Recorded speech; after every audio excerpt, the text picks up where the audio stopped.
పొలంలో మల్లెలాంటి మల్లికతో. మాది ఒక పల్లెటూరు. ఊర్లో ఎక్కువ వ్యవసాయం ఉంటుంది. అలాగే పొలంలో పనికి వచ్చిన ఆడవాళ్ళని నేను అసలు పట్టించుకోను. ఒక సంవత్సరం బాబాయ్ వాళ్ళు సన్ఫ్లవర్ తోట వేశారు. నేను అసలు పొలానికి వెళ్ళను. కానీ ఆ రోజు ఖాళీగా ఉండి వెళ్లాల్సి వచ్చింది. వెళ్ళిన కాసేపటికి ఆటో నిండా ఒక 15 మంది లేడీస్ దిగారు. వాళ్ళని నేను సరిగా పట్టించుకోలేదు. పొలం లోపలికి ఉండటం వల్ల నేను వాళ్ళని గట్టు మీద నడుచుకుంటూ తీసుకెళ్తుండగా వెనక ఏవో నాన్ వెజ్ జోకులు వేసుకుంటున్నారు. పొలం దగ్గరికి తీసుకెళ్లి పొలాన్ని చూపించా. సన్ఫ్లవర్లో మగ పువ్వులు నుండి పౌడర్ తీసి ఆడ పువ్వులకు అద్దాలి. ఆ పనికి ఆడవాళ్ళని మాత్రమే పెడతారు. మా బాబాయి ఇద్దరు మగవాళ్ళని తీసుకొచ్చి అందరికీ జాగ్రత్తగా చేయమని చెప్పి నన్ను పొలం చూసుకోమని చెప్పి వెళ్ళిపోయాడు. వాళ్ళు పని స్టార్ట్ చేయడానికి డ్రెస్ మార్చుకోవడానికి అందరూ పైటలు మొత్తం తీసేసి మొహమాటం లేకుండా అన్నీ సరిచేసుకొని కట్టుకుంటున్నారు.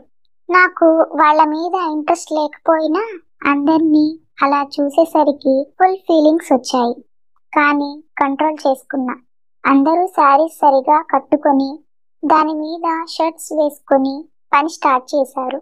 వాళ్ళు పని చేసుకుంటూ ఉంటుంటే ఇద్దరు మగవాళ్ళు వాళ్ళని కెలకడం స్టార్ట్ చేశారు.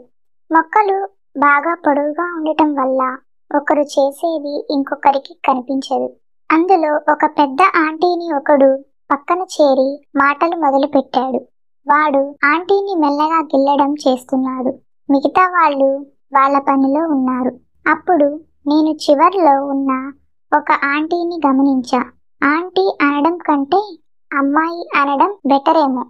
చాలా తెల్లగా అందంగా ఉంది. తను ఎక్కువ మాట్లాడకపోవడం వల్ల ఏమో తనని చూడలేదు. తను అందరికంటే చివరి ఉంది. పని చేస్తూ ఉంది కానీ కంగారు పడుతుంది. నేను ఈ అమ్మాయిని చూస్తూ ఉన్నా. ఏజ్ ఒక 26-27 ఉండొచ్చు. తను కూడా మధ్య మధ్యలో సిగ్గుపడుతూ నన్ను చూస్తూ ఉంది. అంతలో పక్కనే ఉన్న ఆవిడ మాట్లాడుతూ తన గురించి చెప్పడం స్టార్ట్ చేసింది. తన పేరు మల్లిక అని, వాళ్ళది వేరే ఊరు అని, వాళ్ళ ఆయన సరిగా చూసుకోకపోవడం వల్ల ఇలా పొలం పనికి వచ్చింది అని చెప్పుకొచ్చింది.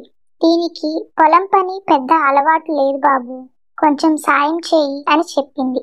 సరే అని నేను మల్లిక దగ్గర నిలబడి కొంచెం సాయం చేస్తున్నా. కాసేపటికి ఆవిడ అలా పని చేసుకుంటూ మమ్మల్ని దాటి కొంచెం దూరం వెళ్ళింది. అప్పుడు నేను తమ మీద కొంచెం ఫోకస్ చేశా. తనకి పొలం పనులు అలవాటు లేకపోవటం వల్ల కొంచెం సేపటికే బాగా అలసిపోయింది. మరీ సన్నం లావు కాకుండా ఉంది. శారీ కట్టుకొని దాని మీద షర్ట్ వేసుకోవడం వల్ల మల్లిక అందాలని సరిగా చూడలేకపోయాను. కానీ కొత్తగా రావడం వల్ల నేను బాగా ఫిక్స్ అయ్యాను.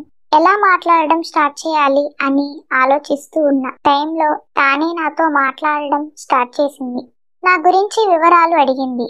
అలా కొంచెం మాటల్లో పడ్డాం. ఈలోపు రొమాన్స్ చేసుకునే జంట మాకు దగ్గరగా వచ్చారు. రా అలా పక్కకి వెళ్దాం అన్నాడు వాడు మెల్లగా. అందరూ ఉన్నారు, ఇప్పుడు ఎందుకు కంగారు అని ఆవిడ. చాలా గ్యాప్ వచ్చింది. మా ఆవిడ కూడా ఇంట్లో లేదు అని ఆవిడని దగ్గరికి తీసుకున్నాడు. ఆవిడ తీయగా మూలగడం నాకు మల్లికకు వినిపిస్తున్నాయి. వాళ్ళు అలా మాట్లాడుకుంటూ పనిచేస్తున్నారు. వాళ్ళు అలా చేయడం వల్ల మల్లిక తన మాటలు ఆపేసి సిగ్గుపడుతూనే అప్పుడప్పుడు నా వైపు చూస్తుంది. అలా సైలెంట్ గా వేస్ట్ అనుకుని వీళ్ళు ఏంటి పువ్వులను కలపమంటే వీళ్ళు కలిసేలా ఉన్నారు అని అన్నాను. అది అక్కడ కొంతమందికి వినపడి బాగా నవ్వుకున్నారు. మల్లిక అయితే పడి పడి నవ్వింది. ఆ మాట తర్వాత మల్లికలో సిగ్గు కొంచెం పోయి కొంచెం క్లోజ్ గా మాట్లాడింది. నువ్వు పనిలోకి ఎక్కువ వెళ్ళవా? గిల్లితే కందిపోయేలా ఉన్నా అని అడిగా. ఎక్కువ కాదు, అసలు ఎప్పుడు వెళ్ళలేదు. పరిస్థితులు బాలేక 3 రోజుల నుండి వస్తున్నా అని చెప్పింది. అలా మాట్లాడుతూ ఉండగా మధ్యాహ్నం అయ్యింది. అందరూ భోజనానికి పని ఆపారు. నేను మల్లిక బయటికి వస్తూ తన వెనక వస్తున్నా. అప్పుడు గమనించా, మరీ ఓవర్గా కాకుండా నడుము పెద్దగా ఉంది. మోకాళ్ళ కింద ఉన్న కాళ్ళు కూడా తెల్లగా ఉన్నాయి. బయటికి వచ్చాక నాతో మాట్లాడుతూ నా వైపు తిరిగి షర్ట్ విప్పింది. అప్పుడు చూసా చెదిరిపోయిన జుట్టుతో మొత్తుగా కనిపించే మెడ, నల్ల చీర, జాకెట్